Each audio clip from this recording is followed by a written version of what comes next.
Folks, I ask that you please remain seated at all times during the ride, and kindly keep all hands, feet, antlers, and trunks inside the car. Now, in the rare case of emergency, there's an intercom located by the door where you can contact me. Now, without further ado, we are off on our safari. Now, here at the Bronx Zoo, we are the headquarters of the Wildlife Conservation Society, or WCS for short. We have scientists and eco-guards working in the field, and zookeepers here at home working to protect wildlife all over the world. Today we'll be seeing animals from China to India, Cambodia to Nepal, and much more. And we have now traveled more than 7,000 miles to Asia, as if by magic. Now the first animal we'll be seeing today is the Tufted Deer, and you can see a little fawn sitting down by the puddle. Now Tufted means 12 kind in the Hindi language, as the males can have 12 to 14 points on their antlers. Now the white deer you see sitting in the shade are called Bactrian deer. Bactrian deer are native to the Central Asian steppes, and at the turn of the century there was only about 400 left in the entire wild. However, thanks to conservation work, we are slowly raising those numbers up to 1,400 today. Now, Asia does have the largest number of deer species and is well known for its deer diversity. Now, we'll be seeing lots of deer today here on the monorail, and we have many dedicated zookeepers taking care of our animals. And here's just one of our zookeepers talking about their day with the deer. Hi, my name is Michelle. I'm part of the Wild Asian Keeper team. We call this area Kantan Meadow, where we care for about 40 Barasingha deer, 15 axis deer, I want to see the wing. and a pair of muntjac. We start our day by checking on all the animals, making sure they're healthy, behaving normally, and safe. Sometimes, fawns and calves are born overnight. Newborns are given a neonatal exam, which includes weighing, vaccination, and tagging for identification purposes. While the animals are in the meadow, we prepare their nighttime holding areas so that they have a safe and clean place to spend the night.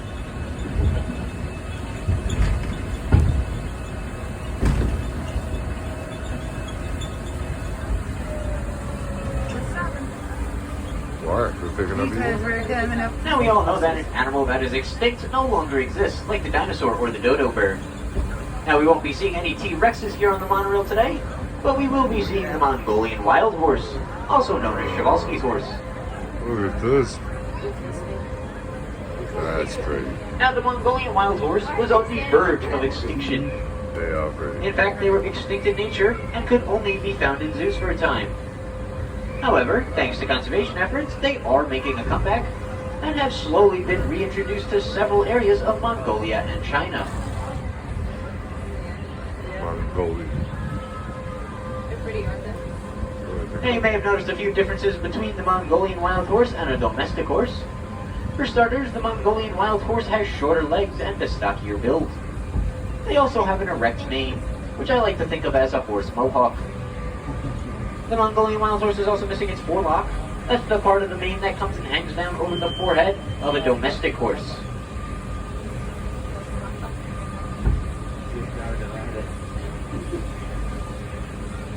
Now, as part of our ongoing conservation work with the species, we've had over 50 foals born here at the Bronx Zoo, ever since our original herd arrived back in 1902. And now to tell us a little bit more about our conservation work, here's one of our field scientists. Farmer. Jonathan Slad and the Russia and Northeast Asia Coordinator for the Wildlife Conservation Society. I believe the wildlife has a place in this world. My job is to find practical solutions that allow people and wildlife to thrive. Przewalski's horse went extinct in the wild in the 1960s. On a recent trip to Kazakhstan, we thought about the ongoing and successful efforts of energy to bring these horses back to the Central Asian steppe. The world needs happy stories. Watch the impossible become possible. See hope restored. That's what's happening today here at Przewalski's horse.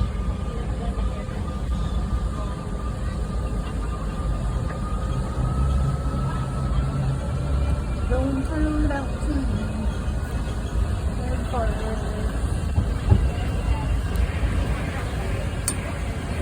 Go figure out some speed.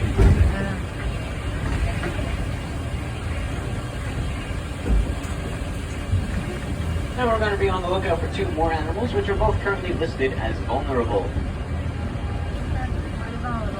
Now one of them is quite large. Right.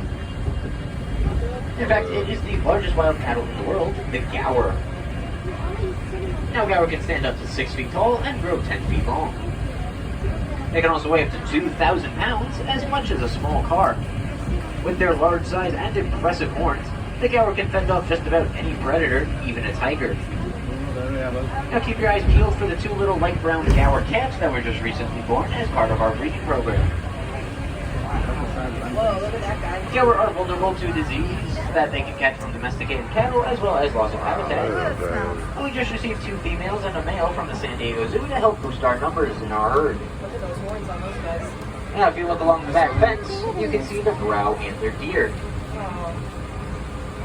Brow antler deer get their name from the unique shape of their antlers, which curve up out of their head like large eyebrows. Now they've lost food source and habitat, and in recent years the brow antler deer has had to resort to feeding on farmers' crops. Wow, it's wow. I definitely know the smell. That's how you. Honey, how many years ago was it that you came here? Still though, like. You remember the smell. Now you That's. may hear noise coming from the concrete jungle rather than the Asian one. It's easy to forget that the Bronx Zoo sits at the heart of an urban environment. And in fact, at 265 acres, that makes the Bronx Zoo the largest urban zoo in the world. Now the noise you hear is coming from traffic on the Bronx River Parkway.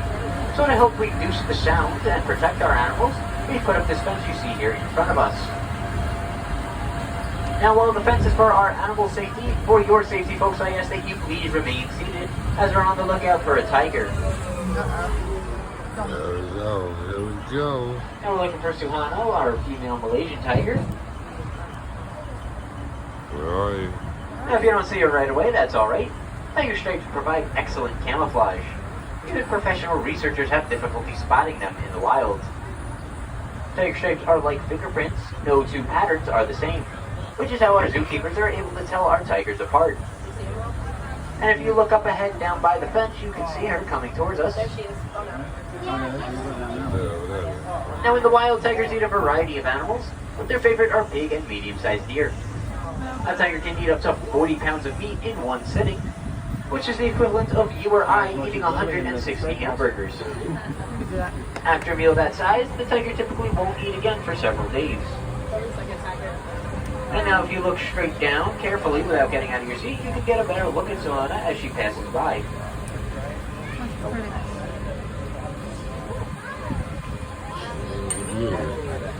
Sadly, there's only about 3,000 tigers left in the wild.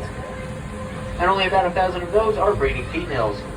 But the WCS is working with the ambitious goal of raising those numbers by as much as 50% in several areas. I don't know.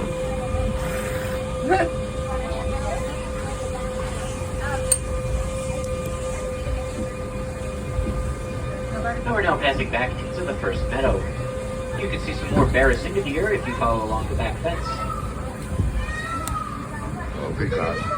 And off in the distance, in the middle, you can see some black buck antelope. Black buck antelope are sexually dimorphic, meaning that the males and the females look different. The males have dark brown fur, while the females have lighter tan fur.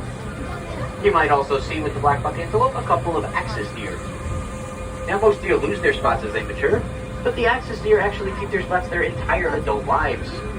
They're native to India and the island of Sri Lanka, but the axis deer first made their way here to the Bronx way back in 1899 when the zoo first opened. They almost sound like a baby crying. Now our next animal is going to be a little tricky to spot as he likes to blend in with the rocks and mud. But if you see what looks like a pig with tusks growing up through its snout, curving back toward its eyes, then you've spotted our Babirusa. Oh, a Babirusa.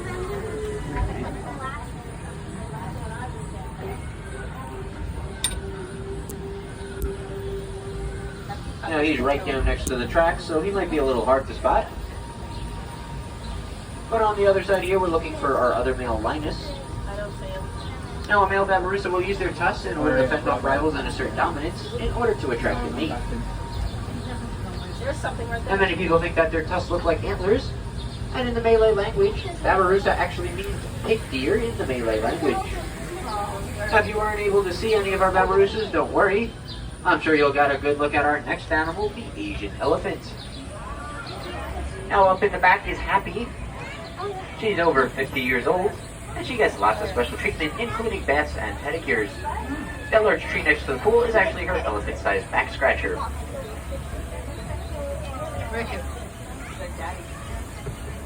Elephants like Happy weigh about 10,000 pounds, so they have to eat a lot of vegetation. In fact, elephants can eat up to 200 pounds of hay and drink 60 gallons of water every single day.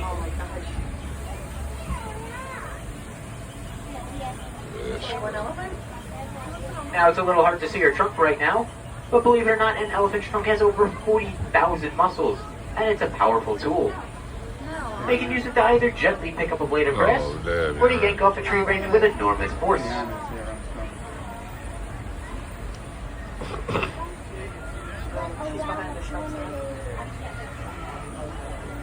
Now, an adaptation unique to the Asian elephant is a finger-like structure on the bottom of their trunk, which helps them to better grip and pick up objects.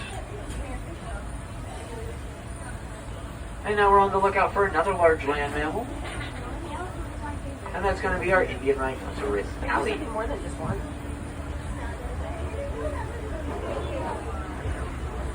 Now, sadly, there's only about 2,000 Indian rhinos left in the wild. However, we care for 5 of them here at the Bronx Zoo.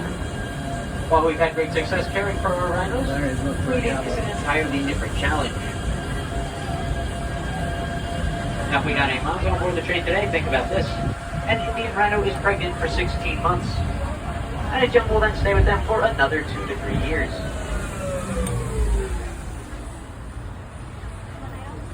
As we slow down, we're going to try to get a better look at Callie, and you can see her a little up ahead. Now, a common misconception about rhinos is that they're covered in armored plating. In reality, the rhino actually has very sensitive skin. In fact, their skin is so sensitive that they'll wallow around in the mud to protect it from the sun's harmful rays and from bug bites. And they love their mud baths so much that they actually dug out a second mud pit all by themselves. Now, if you look straight by the back fence, you can see her, and we'll get a better look as we round the corner here.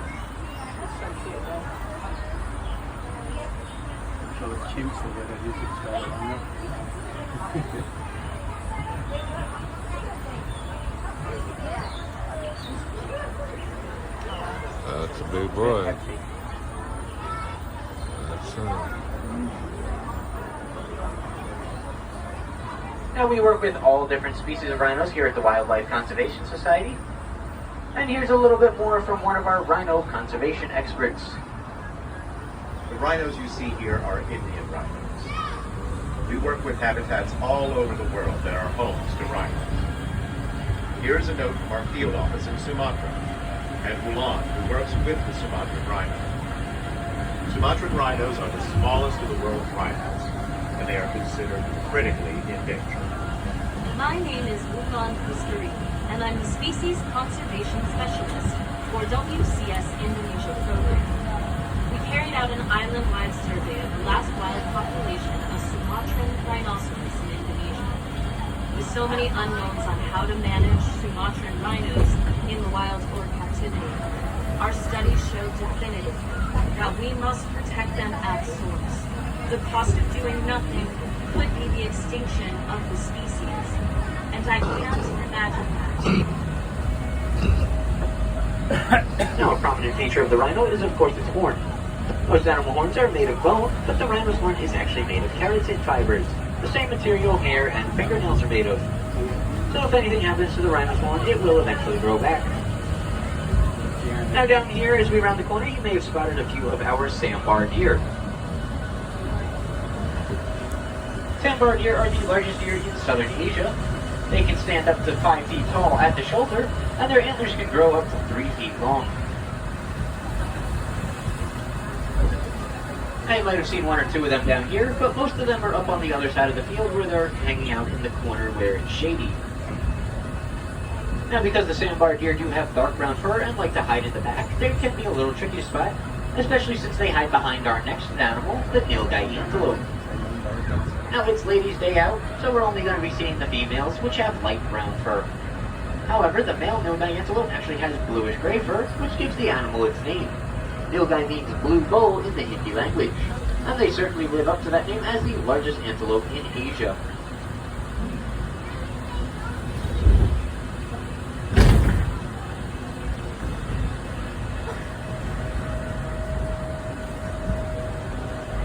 Now, if you look up ahead, you can see some of our nilgai getting up.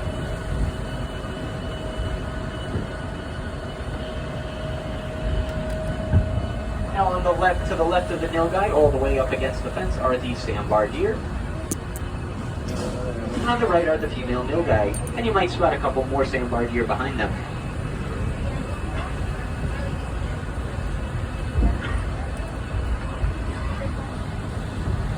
Now our next animal is going to be a little tricky to spot, as they only weigh about 40 pounds fully grown. That's going to be our tufted deer. You can see a couple of them up on the top right side of the hill. Tufted deer get their name from the tufts of hair which grow on top of their head, which cover up their small knobby antlers. Now rather than use these antlers, the males actually have tusks that they'll use to fight off predators. Another defense mechanism the tufted deer has is they'll stick their white tail in the air to signal any nearby deer that there's danger. The tufted deer has also been known to make barking noises just like a dog. And as we leave the tufted deer behind, we're now crossing back over the Bronx River, and we're about 35 feet high above the water, the highest point of our tour today. Oh, God. What? Now if you look down, you might see the outline of some fish and turtles, or spot some ducks, geese, and migrating birds flying nearby to land on top. Whether it's the Bronx River here in New York, or the Irrawaddy River in Asia, rivers and streams continue to be an important resource for wildlife around the world. Now this rocky terrain here is the perfect habitat for our next animal. Here we can see the markhor with their large corkscrew-shaped horns.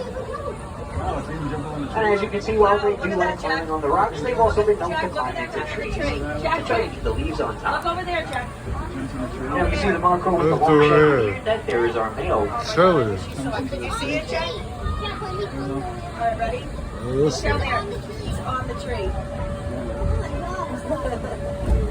Jack, that's parkour. Now the other animal we're going to be looking out for is the Himalayan Tar, which has small curved horns, and they have shaggier Oh, fur look than at the markhor. face. Now we have 3 females, and they're on the other side of the rocks right now, and we'll get a better look at them in a few moments. Now the tar also have special rubbery cores on the bottom of their hooves, which help them to better grip on the rocks, like a special climbing boot. Now if you look up ahead, you can see the 3 females.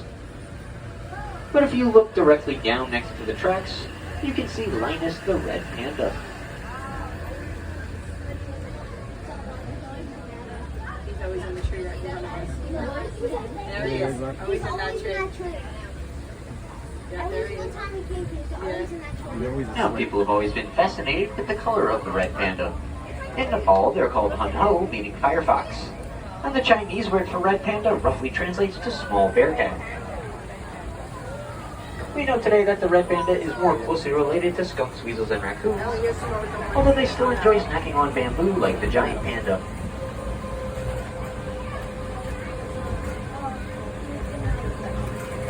If you want to see some more red pandas up close, you can visit our Himalayan highlands, just a short walk away from the monorail. There you can also see one of Asia's other large cats, the snow leopard. But as we round the bend, our journey's sadly coming to an end. However, the good news is that just by visiting today, you're helping us to advance our cause in protecting wildlife and wild places around the world. Now, if you want to learn more ways to help, you can visit WCS.org, or you can visit the Zoo Center and become a member. And if you guys are looking for something fun to do here this summer, from July 5th to August 29th, the books of Eric Carle will be coming to life here at the Bronx Zoo. You should do that. You can bring your friends and family on an imaginary journey through classics such as Brown Bear, What Do You See?, The Very Hungry Caterpillar, and The Very Busy Spider, and The Artist Who Painted a Blue Horse. You guys want to do that? And there'll be different performances, dancing,